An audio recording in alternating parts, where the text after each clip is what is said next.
Welcome everyone to our channel. Now I'm going to talk about the latest news and happening today. Alias Maduro accomplice surrendered to U.S. agent. Will have prosecution sources. U.S. Drug Enforcement Agency agent on Friday remained in custody retired Venezuelan General Silver Alacan. 3 people familiar with the matter said, after he agreed to work with the prosecutor who changed him. President Nicolas Maduro and all the top officials with drug trafficking. Alcala surrendered to DEA agent in Colombia and raised his right to challenge extradition.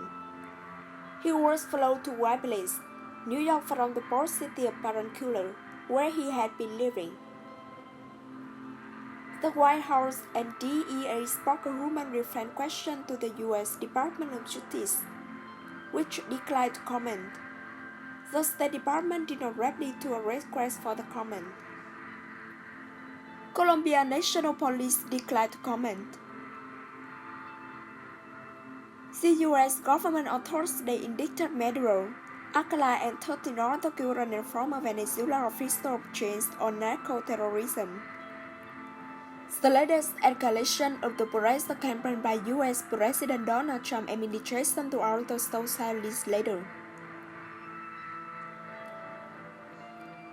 Attorney General William Barr accused Maduro and his associates of colluding with the dissident faction of the demobilized Colombian guerrilla groups.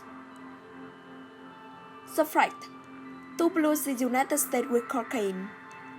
Maduro, in a state television address, dismissed the charges for and racist, and called Trump a miserable person.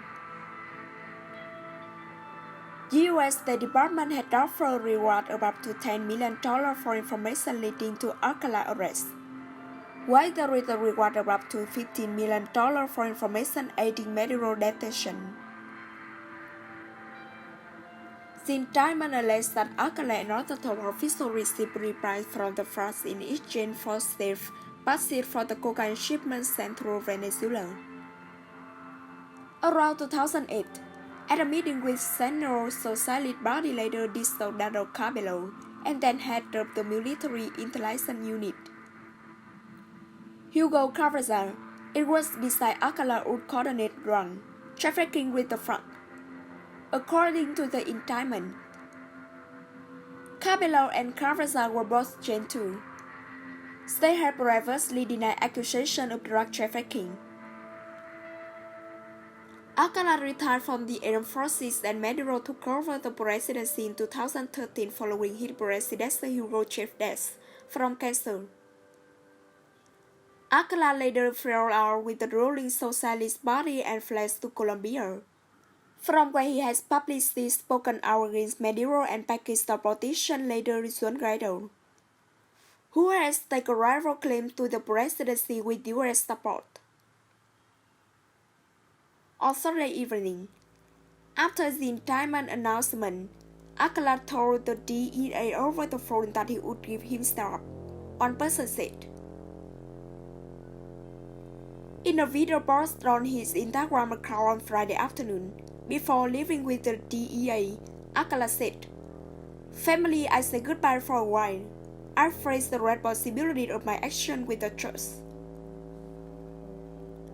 Other Venezuelan officials whose indictment were announced on Thursday included French Minister Vladimir Parino as the Chief Justice of the country's Supreme Court, Michael Moreno, who were charged with money laundering.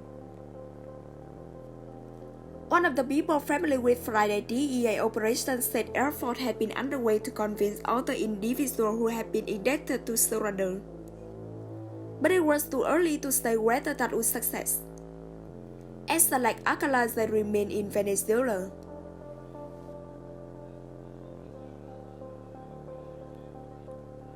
New Yorker doctor felt unwelcome in state fearing coronavirus spread. Many New Yorkers say they are miffed at being treated as the foster children of the U.S. coronavirus outbreak, unwelcome in some states even if they are symptom-free.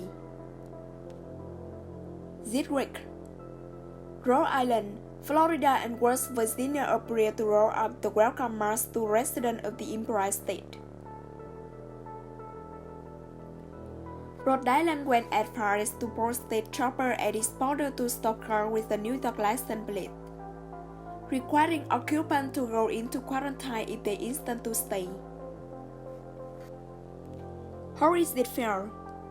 Said Michael Chu, 44, a rare fish producer who lives in Manhattan.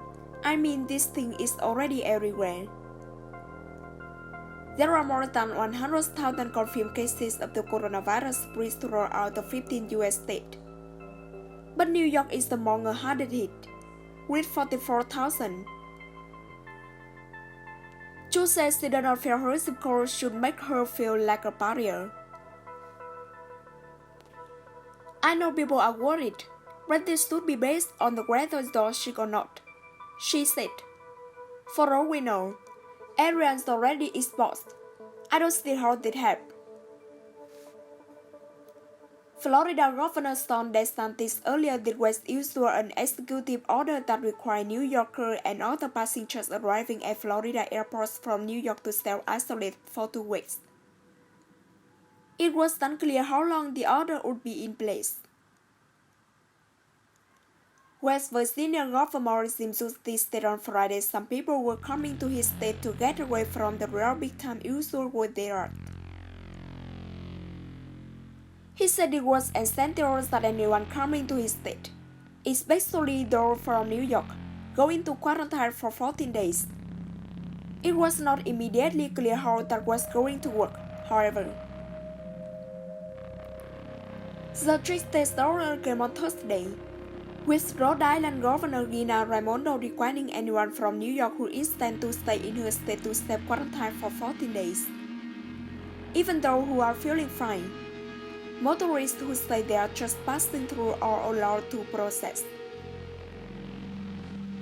I understand this is an extreme measure, Raimondo said at a news conference, describing New York as the hearthstone of the coronavirus pandemic. Rhode Island State Police and the National Guard were also screening people who arrived at the T. F. Green's International Airport in 1 week, asking them to provide information about their travel plans. Larry Sullivan, a resident of Parkwood, Kent, Rhode Island said the crackdown did not make him feel any safe.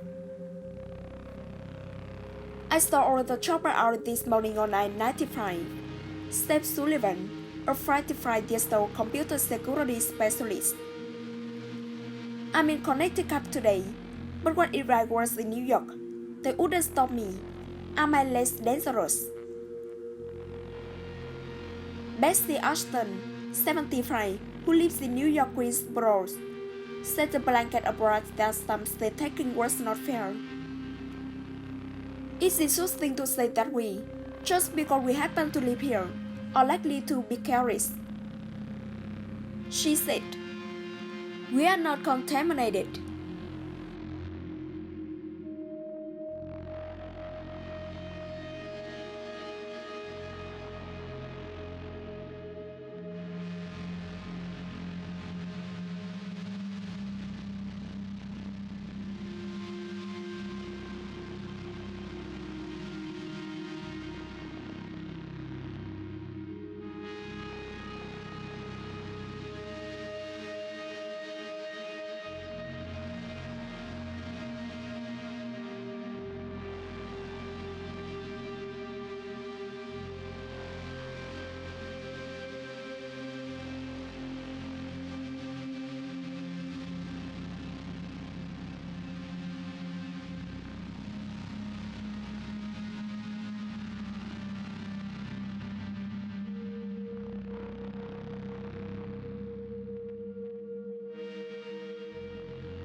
I hope you like this and just like and subscribe my channel.